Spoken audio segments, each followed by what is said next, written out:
Praise the Lord. நாள் 47 August மாதம் 16ஆம் தேதி. மத்தேயு 10ஆம் அதிகாரம் 34 முதல் 42 வரை. பூமியிலே சமாதானத்தை அனுப்ப வந்தேன் என்று எண்ணாதிருங்கள், சமாதானத்தை அல்ல பட்டயத்தையே அனுப்ப வந்தேன்.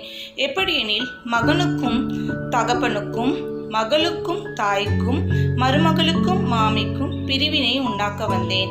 மனுஷனுக்கு சத்துருக்கள் அவன் வீட்டாரே. தகப்பனையாவது தாயையாவது என்னிலும் அதிகமாய் நேசிக்கிறவன் எனக்கு பாத்திரன் அல்ல.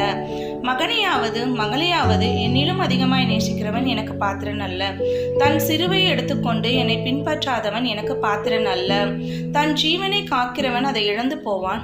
என் நிமித்தம் தன் ஜீவனை இழக்கிறவன் அதை காப்பான். உங்களை ஏற்றுக்கொள்கிறவன் என்னை ஏற்றுக்கொள்கிறான், என்னை ஏற்றுக்கொள்கிறவன் என்னை அனுப்பினவரை ஏற்றுக்கொள்கிறான். தீர்க்கதரிசி என்னும் நாமத்தின் நிமித்தம் தீர்க்கதரிசி ஏற்றுக்கொள்கிறவன் தீர்க்கதரிசிக்கு ஏற்ற பலனை அடைவான். நீதிமான் என்னும் நாமத்தின் நிமித்தம் நீதிமானை ஏற்றுக்கொள்கிறவன் நீதிமானுக்கு ஏற்ற பலனை அடைவான்.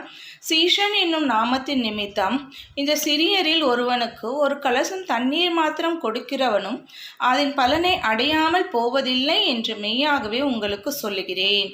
ஆமேன்.